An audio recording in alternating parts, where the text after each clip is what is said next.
Guys, korang tahu tak yang ada seorang ibu kutu ni, dia kena penjara sebab dia scam orang lain sebanyak 1.7 juta ringgit. Ibu kutu ni dia mengaku salah atas pertuduhan menganjurkan kumpulan wang kutu yang membabitkan sebanyak 52 peserta dengan anggaran nilai kerugian mencecah 1.7 juta ringgit. So you see, dekat Malaysia ni kita memang ada undang-undang khas iaitu Akta Larangan Kumpulan Wang Kutu 1971. Ramai yang tak tahu sebarang penganjuran wang kutu secara komersial, contohnya macam ambil yuran keahlian, buat promosi terbuka dekat media sosial atau penganjur ambil untung atas angin untuk kayakan diri sendiri adalah satu kesalahan jenayah yang berat. Kalau didapati bersalah di bawah Seksyen 3 Akta ini, penganjur boleh dikenakan denda sehingga RM500,000, penjara sampai 10 tahun ataupun kedua-duanya sekali. Undang-undang ini dibuat bertujuan untuk menyekat skim penipuan dan melindungi duit orang ramai daripada lesap dilarikan oleh penganjur yang tidak bertanggungjawab. Tapi persoalannya, kenapa masih ramai lagi yang kata tangan nak join main kutu ni? Sebab pertama, diorang nak dapatkan duit segera secara pukal tanpa perlu lalu proses pinjaman bank yang leceh. Diorang maybe dah tak ada pendapatan tetap atau tak ada slip gaji, so diorang rasa main kutu lebih mudah daripada nak apply dekat bank. Sebab kedua pula adalah ramai orang kita susah nak disiplinkan diri untuk simpan duit secara konsisten kalau tak ada paksaan ataupun komitmen yang berkala. Tetapi korang kena faham ya, giliran awal yang korang dapat itu sebenarnya bukanlah untung pun, ia hanyalah hutang yang korang wajib bayar balik setiap bulan. Dan kalau korang bernasib tidak baik dan mendapat draw of the lots, jadi orang yang terakhir sekali, korang sudah pengrugi dari segi opportunity cost, di mana korang kena bayar duit tiap-tiap bulan kepada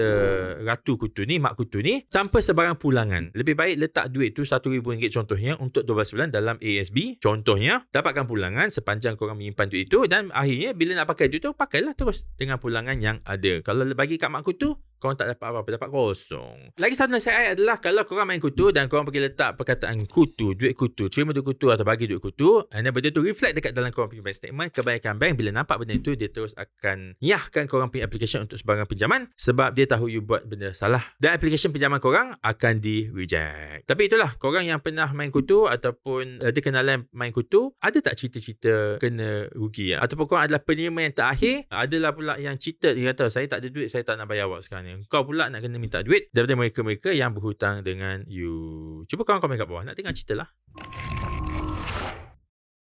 Guys, video kali ini dibawakan oleh Financial Faiz Academy. I baru je launch this academy untuk bagi training dan kelas kepada korang semua yang nak belajar urus kewangan dengan baik. Training kita ni boleh dapat claim daripada HRDF. So kalau korang nak maklumat lanjut, boleh follow Financial Faiz Academy di Instagram, TikTok, Facebook dan juga YouTube. Ataupun korang boleh email ke training@financialfaiz.com. Nanti my staff akan reply. Jadi kalau korang berminat, boleh check dengan korang punya HR. Minta diorang get in touch dengan kita orang supaya kita boleh arrange something untuk all of you.